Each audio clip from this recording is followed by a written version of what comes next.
선주민들, 그 원래부터 거기 살던 사람들을 죽이고 정복하는 것이 많은 이제 건국사화인데, 이 단군의 건국사화는 그것이 아니라 널리 세상을 이롭게 하는 거고, 나라를 다스리는 거 대세이와 이치로서 나라를 다스리는 거예요.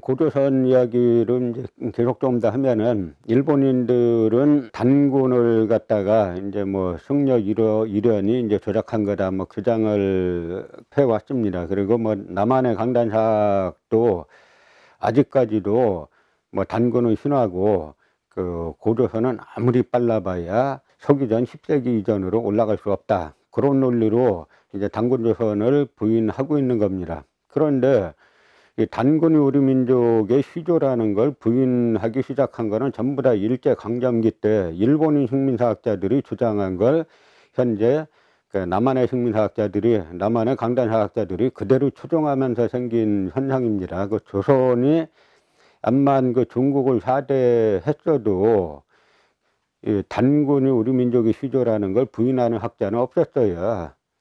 그런데 이제 일본인들이 우리나라를 점령하면서 시조를 무너뜨리지 않으면은 그 한국을 영원히 식민 통치하기 어렵겠다라고 하는 생각에서 단군을 이제 부인하기 시작했고, 그걸 갖다 남한 강단사학자들이 지금껏 일본 식민사학을 추종하기 때문에 버젓이 방송에 나와가지고 단군은 신화다, 가짜다라고 하는 걸 갖다 버젓이 얘기하고 있는 거죠.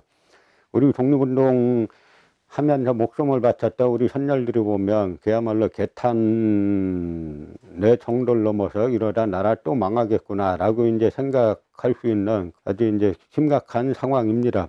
그런데 삼국유사 가장 첫 부분이 각 왕의 계보들을 적어놓은 왕력이에요. 그 왕력의 고구려 시조 동명성왕 쪽을 보면은 그 동명성왕은 추모왕이라고도 한다, 그러면서 단군의 아들이다, 그렇게 써놨어요. 고구려는 단군의 정통성을 계승한 국가다, 이제 그런 생각을 갖고 있다는 걸 알 수 있고, 그럼 부여도 마찬가지로 어떤 기록에서는 해모수를 갖다 뭐 단군이다, 단군의 아들이다, 뭐 이런 식으로 말하는 것에서 부여도 단군조선의 정통성을 계승했다라는 생각을 갖고 있다는 걸 알 수가 있습니다. 이거 고구려는 BC 서기전 37년에 건국했는데, 그 이듬해 서기전 36년에 비류국을 이제 점령하죠. 그 당시 이제 비류국 왕이 송양이란 인물인데, 송양이 또 뭐라 그러냐면 나는 그 선인의 아들이다, 그렇게 말해요. 고구려 동천왕 때 평양으로 천도로 하면서 선인 왕검의 옛 터전이다라고 이제 말한 것처럼 선인 왕검이 바로 단군 왕검이란 뜻이죠. 그래서 비류국왕 송양이 나는 선인의 아들이다라고 말한 건 단군의 아들이다라고 말한 거하고 똑같은 겁니다. 부여가 됐던 고구려가 됐던 뭐 이 비류국이 됐던 옛날 단군조선의 터전에서 일어선 나라들은 그 왕들은 전부 다 단군의 후예라는, 단군의 핏줄이라는 통의식을 갖고 있다는 걸 알 수가 있습니다. 단군에 관한 내용들을 보면은 가장 중요한 것이 뭐냐면 이제 하늘의 자손이라는 그 사상을 갖고 있는 겁니다. 그러니까 환인, 하늘에 있는 그 환인이 있고, 환인의 서자인 환웅이 있죠. 그 뭐냐면 서자라는 말은 뭐 처백에서 난 자식이라는 뜻이 아니라 여러 아들 중에 이제 한 명이라는 그런 뜻입니다. 그 환웅이 뭐 인간 세상에 뜻을 두고 이제 오는 거죠. 그래서 태백산 신단수 아래에 신시를 갖다가 세우는데, 신시를 세우러 내려올 때 그 풍백과 우사와 운사를 거느리고 내려왔다 그랬어요. 이제 풍백은 바람을 관리하는 벼슬이고, 우사는 비를 관리하는 벼슬이고, 운사는 그 구름을 그 관장하는 이제 그 벼슬입니다. 그러면서 360가지의 일을 관장했다 그러는데, 그 360가지라는 건 뭐냐면 예를 들어서 곡식에 관한 거, 농사에 관한 거, 뭐 수명에 관한 거, 질병에 관한 거, 이런 이제 그 인간 세상을 다스릴 때 가장 필요한 내용들을 다 이제 가지고 360가지를 가지고 내려와서 다스렸다라고 돼 있죠.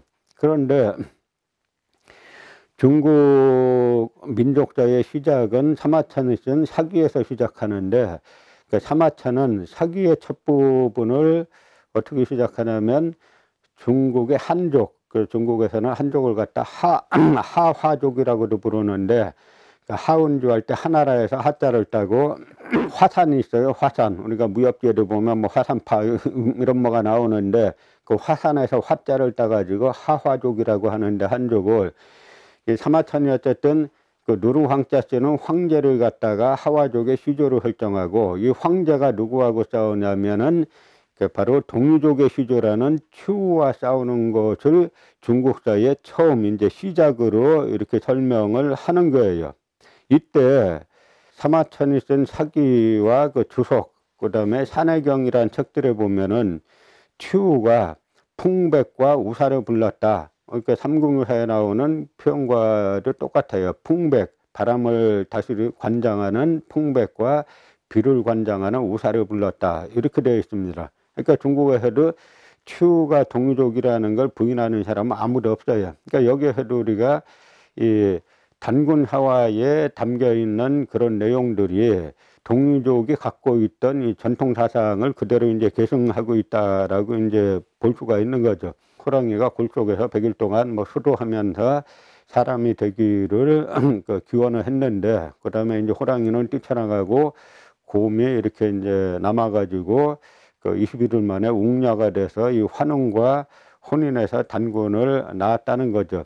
그래서 사람이 어떻게 뭐 곰과 혼인하느냐 뭐 이런 이야기를 하는데, 이제 그런 이야기가 아니라 이게 웅녀나 뭐 호랑이나 그 이런 것들은 전부 다 그 호랑이와 곰을 토템으로 삼는 그런 이제 부족들을 말하는 거죠. 그래서 이제 하늘에서 그 내려왔다라고 이제 주장을 하는 이제 환웅족과 그다음에 이 곰을 토템으로 삼는 부족과의 연합으로 이제 단군조선이 이제 시작됐다라는 거를 우리가 이제 알 수가 있는 겁니다.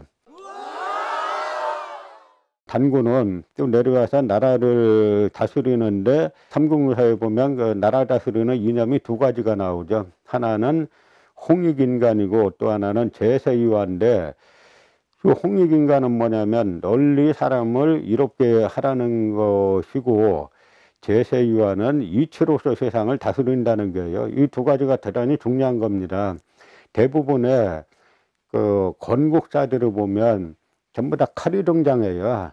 칼이나 무기가 등장해서 다른 뭐 부족이나 그 선주민들, 그 원래부터 거기 살던 사람들을 죽이고 정복하는 것이 많은 이제 건국사화인데, 이 단군의 건국사화는 그것이 아니라 널리 세상을 이롭게 하는 거고, 나라를 다스리는 거 어떻게 다스리냐면 제세유화, 이치로서 나라를 다스리는 거예요. 이치로서 다스린다는 거는 뭐냐면 그야말로 상식, 사람들이 보통 갖고 있는 그렇다고 그것이 옳다라고 하는 그런 생각 가지고 나라를 다스린다는 거죠.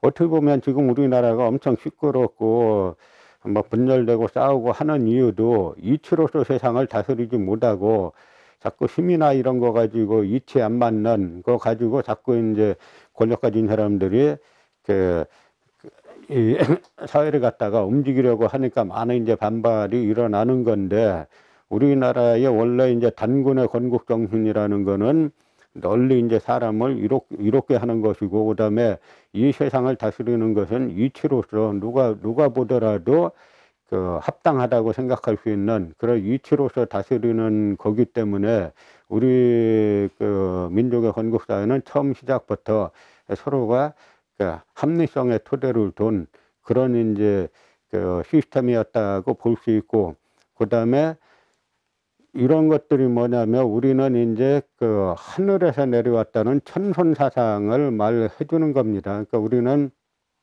하늘에서 내려온 천선이다. 그런데 단지 그 예를 들어서 이제 이스라엘 민족도 천선 사상을 갖고 있는데, 이제 이스라엘 민족은 상당히 이제 지금 그 배타성이 강하죠. 그래서 이제 문제가 되는데, 우리는 천손이면서도 배타성이 없는 거예요. 그러니까 널리 인간을 이롭게 하는 거지 우리 부족만 이롭게 하는 그런 현민의식을 가진 게 아닙니다. 그러니까 제세위와 세상을 이치로서 다스린다는 거는 지배층이나 피지배층이나 서로 이치로서 이제 다스린다는 것이죠. 그렇기 때문에 우리가 그 단군 사화에서 말해주는 천손 사상의 핵심은 뭐냐면 우리가 세상의 주인이라는 겁니다. 그러니까 나의 시각으로 세상을 사물을 바라보는데 그러나 그것이 배타적이진 않고 어거지 쓰는 것도 아니고 이치로서 세상을 다스리는 그런 이상적인 나라를 세웠다라고 하는 것이 이제 단군조선의